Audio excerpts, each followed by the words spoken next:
Hello there, albino, and please welcome the Organized Rebound update. That's right, we're finally updating Organized. This update includes a new tool, a new weapon, new building block, and a revamp of features you might have seen already. So let's get to it. If you don't like and subscribe immediately, Dave and his mystery weapon will deal with you. Make your choice now.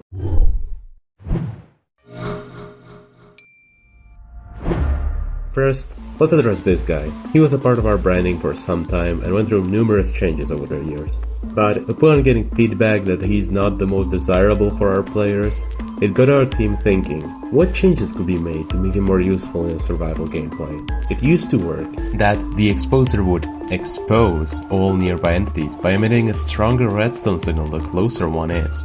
In the past, it was supposed to be like a brother or a cousin to observer. However, after the redesign, it lost even that. So today, we replace him with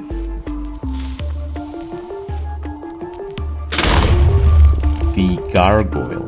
Gargoyles can be found in entrances to woodland mansions, sold by masons as their final trade if they're not greedy, or just crafting them with 5 of any type of cobbled stones, 1 carved pumpkin, and a silver ingot, which, yes, have new textures.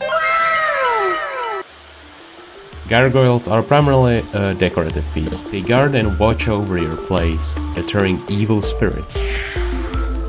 Or at least that's what the mason says, I don't know. If it rains on them, they spew water from their nose. This can be replicated in the absence of rain if you just place water under its pedestal. This water can be 1 or 2 blocks away, and if there is a solid block in between, the gargoyle will spew that water. And it's not just water, but any liquid. Even the tears. Yes, I know how it's pronounced now, and you can stop commenting about it. Yay, you can make fountains. Is my yapping about exposer suggested? They also inherited the ability to sense the undead, and will leave a redstone signal based on how close one is. Next up are the lead bolts. These are the new projectiles you can make with just 2 lead ingots. They are far too heavy for bows and will require using a crossbow. Since they are heavier, they have lower speed than regular arrows, but compensate with larger blows to target's health. The bolts interact somewhat differently with entities who have armor.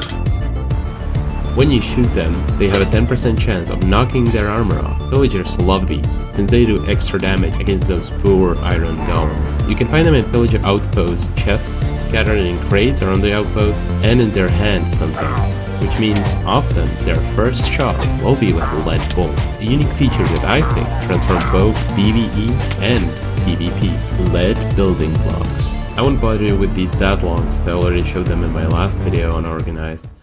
Like cut lead, lead bricks, and lead pillars. They all come with a new ability called goopifying. If something very hot, like lava or magma, gets near a lead block, it starts to get goopy. But since then, a couple of new blocks have been welcomed into the family. Lead bars are a squiggly variant of bars that also react with heat. Unlike the blocks though, these are much thinner.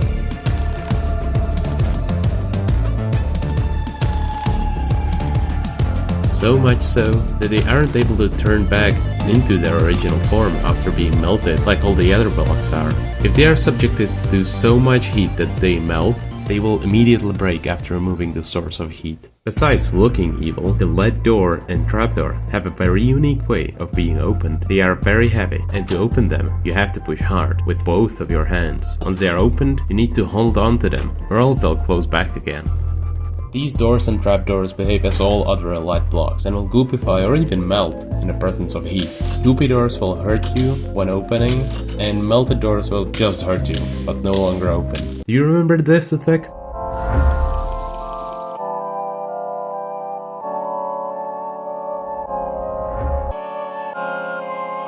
The very annoying way of us signaling, "Hey, lead is poisonous! Don't eat it!" I'll be honest, during the making of this effect, I had no idea how to approach it. For some time, I even thought of using audio from this shit. But now, things are different, and I have decided to completely remake it. say hello to brain damage. Yes, I actually call the Minecraft potion effect brain damage. Let me explain. As you can see, as my bar of health goes down, these veins are starting to envelope my screen, and I get slower.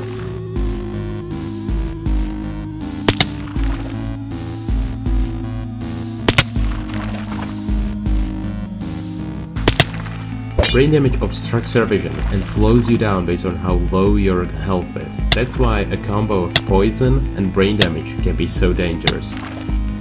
If you want a potion of it, just brew a lead ingot.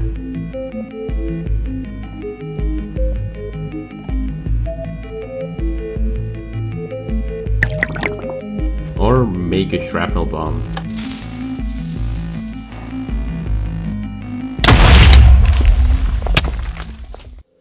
What's wrong? Oh, you feel like we're leaving out silver again? Well, fear not. Here comes one feature now. If you gather 2 silver ingots and an amethyst shard, or venture into an ancient city,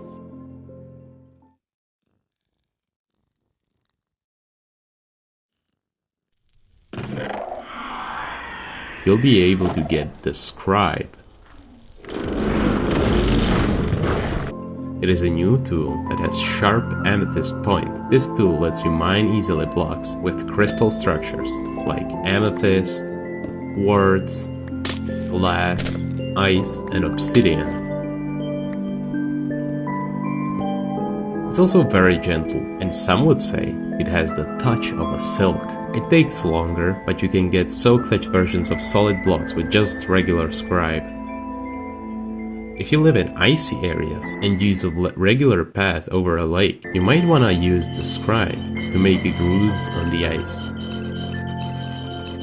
making you not slip as you traverse on it. If you destroy the ice with the Scribe, you'll get normal ice, and you will have to use a silk touch on the Scribe if you want to get grooves themselves. And for all of you who found crystal glass confusing, you can cycle between the states it has with the Scribe and pick the one that suits your builds the best. Final use for the Scribe is its ability to harvest amethyst clusters. If you use the Scribe on your amethyst farms, you can shear up the needed shards from the clusters while leaving behind just a small bunch. This is more efficient than mining it with a pickaxe. Also, don't worry, you won't miss out on those fortune bonuses.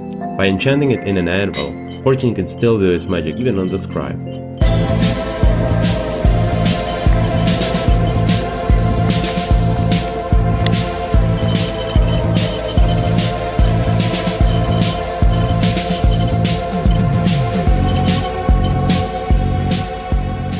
Our last bigger improvement comes to the Electrum set, specifically the tools. They were understandably somewhat confusing to regular players, and frankly I wasn't sure what they did a lot of the time. So now they have a special extra kinetic damage. Aside of normal damage you get with the sword, there is a kinetic damage which only matters if you move fast while hitting something. If you stand at a mob part and slash into the horde, you will not get anything. But if you sprint around in the ninth plane, you will be pleasantly surprised with how much damage you're causing.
Last thing is that we did some minor changes to the textures, fixed some compatibility with Create, Farmer's Delight, and Shield expansion, so those should work fine now. Anyways, that's it for this video. Let me know what your favorite feature is from the Rebound update in the comments, and I'll see you later.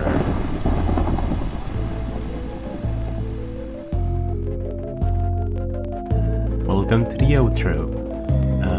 The update is out now. You can download it. It's for 1.20.1.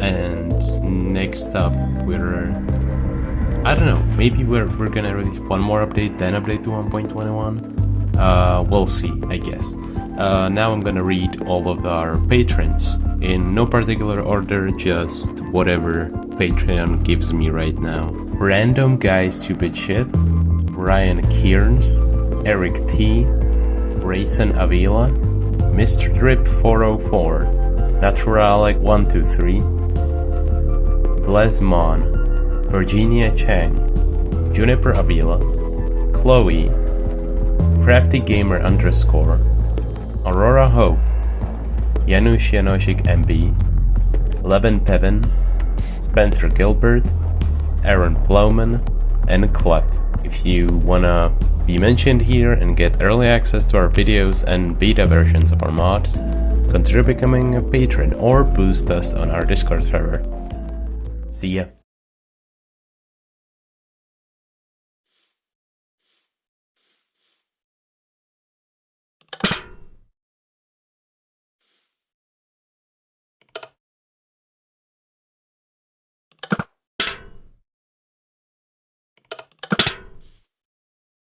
Also, special thanks to Nick who coded this whole thing. Thank you so much.